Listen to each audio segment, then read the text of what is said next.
నాంపల్లిలో Charminar express కు ప్రమాదం జరిగింది. చార్మినార్ ఎక్స్ప్రెస్ రైలు పట్టాలు తప్పి స్టాపింగ్ గోడ్ను ఎక్స్ప్రెస్ ఢీకొట్టింది. ఈ ప్రమాదంలో 2 బోగీలు పట్టాలు తప్పడంతో పలువురు ప్రయాణికులకు గాయాలు అయ్యాయి. స్టేషన్ కు చేరుకుంటున్న సమయంలో ఘటన జరిగింది.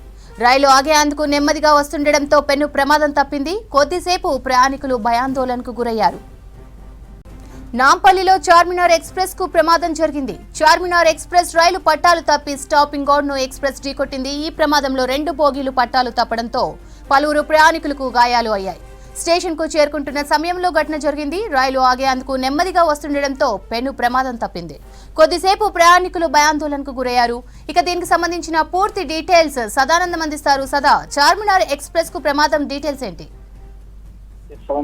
నాంపల్లి రైల్వే స్టేషన్ లో చార్మినార్ ఎక్స్ప్రెస్ కి ప్రమాదం జరిగింది. యాక్చువల్ గా ఈ చార్మినార్ ఎక్స్ప్రెస్ చెన్నై నుంచి హైదరాబాద్ కి వస్తుంది. సో నాంపల్లి రైల్వే స్టేషన్ వచ్చినాక ఇది last stop. So last stop లో అది చివరికి డెడ్ ఎండ్ లైన్ దాటి అక్కడ లోకల్ సర్వీస్ చూసుకోకుండా కొంచెం ముందుకెళ్లడం తోటి డెడ్ ఎండ్ లైన్ తర్వాత ప్రహరీ గోడ ఒకటి ఉంటుంది, వాల్ ఉంటుంది, స్టాప్ వాల్ అని.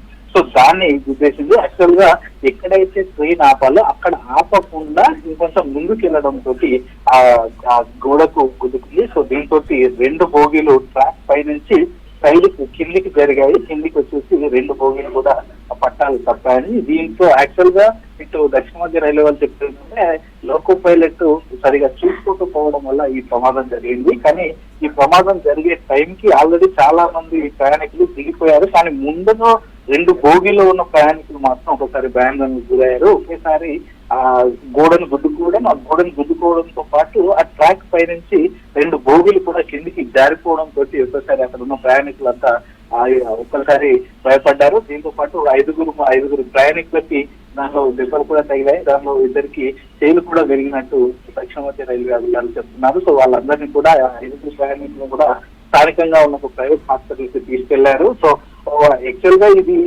అనేది డైరెక్ట్ గా వెళ్తున్న టైంలో పట్టడం తప్పలేదు. కానీ డెడ్ ఎండ్ లైన్ లో ఆపాల్సిన చోట ట్రైన్ ని ఆపకుండా ముందుకు పోనిస్తున్నందుకు సో ముందుకున్న వాళ్ళని గుద్దుకున్న టైంలో ఆ వాళ్ళు ఫోర్స్ ఈ ట్రైన్ ఫోర్స్ ఉండడంతో ట్రైన్ ట్రాక్ నుంచి ఆ ముందున్న 2 బోగీలు కూడా కిందికి పడిపోయాయి. ఆ 2 బోగీలు కూడా జనరల్ బోగీలని రైల్వే అధికారులు చెప్తున్నారు. మరోవైపు రైల్వే అధికారులు, ఆర్పీఎఫ్ పోలీసులు ఇక్కడికి చేరుకున్నారు. ఇక్కడికి చేరుకుని అసలు ప్రమాదం ఎలా జరిగింది, లోకో పైలట్ ఆపాల్సిన ప్లేస్ లో ఎందుకు ఆపలేదు, ముందు వరకు ఎందుకు వెళ్ళాడనే ఇన్ఫర్మేషన్ అంతా కూడా ఇటు టెక్నికల్ టీం తీసుకుంటుంది. ఇప్పటికే రైల్వే నిర్ణయం నుంచి నాంపల్లి రైల్వే స్టేషన్ కి టెక్నికల్ టీం చేరుకొని అక్కడ అసలు ఈ ఇన్సిడెంట్ ఎలా జరిగింది, ఇన్సిడెంట్ జరగడానికి గల కారణాలు ఏంటి అనే అన్ని విషయాలను కూడా పరిశీలిస్తున్నారు. మరోవైపు జరిగినప్పుడు అక్కడ సిచ్యువేషన్ ఏంది అని ఆ ట్రైన్ లో ఉన్న అక్కడ ఉన్న దెబ్బలు తాగిన వాళ్ళని కూడా అడిగి ఈ విషయం అంతా కూడా తెలుసుకుంటున్నారు. సో మరోవైపు ఇది ఒకవేళ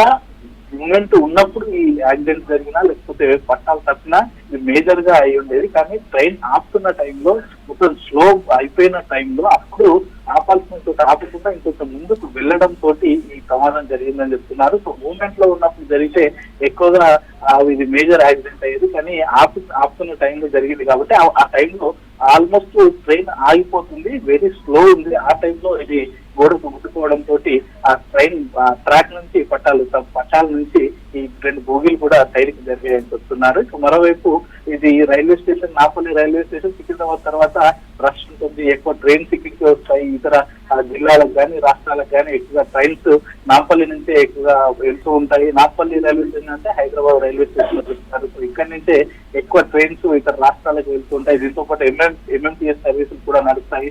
సో ఇంత రష్ ఉన్న మూమెంట్ లో ఈ ట్రైన్ కనుక ఒకవేళ స్పీడ్ ఉన్నట్టయితే ఇది మేజర్ గా అయి ఉండేది. ప్రజెంట్ అయితే స్లో టైంలో ఇది జరిగింది కాబట్టి ఎక్కువగా ఇబ్బందులు ఏం లేవు అని చెప్తున్నారు. మరోవైపు ఆ ట్రాక్ లో నుంచి కిందికి తిరిగిన 2 బోగీలను కూడా మళ్ళీ సెటరైజ్ చేసే పనిలో ఇటు టెక్నికల్ టీం ఉంది. ఇప్పటికే ఇటు ఆర్పీఎఫ్ పోలీసులతో పాటు రైల్వే ఆఫీసర్స్ అందరూ కూడా అక్కడికి చేరుకుని ఆ 2 బోగీలను కూడా తిరిగి మళ్ళీ ట్రాక్ నుంచి ఎక్కించడానికి ప్రయత్నాలు చేస్తున్నారు. మరోవైపు కొంతమంది ఆర్పీఎఫ్ పోలీసులు ఈ దెబ్బలు తగిలిన 5గురిని కూడా తీసుకుని ప్రైవేట్ హాస్పిటల్ కి తీసుకెళ్లారు. సో అందులో 2కి చేయి విరిగినట్టు చెప్తున్నారు. మరికొంతమంది మరో 3 కూడా దెబ్బలు తాగినట్టు చెప్తున్నారు. కానీ వాళ్ళకు మేజర్ గా ఏం కాలేదు, అంటే they are out of danger అని కూడా ఇటు పోలీసులు చెప్తున్నారు. ఇంకా ఈ ఇన్సిడెంట్ ఎలా జరిగింది ఏంటి అనే దానిపైన అయితే రైల్వే అధికారులు పూర్తిగా ఆరా తీస్తున్నారు.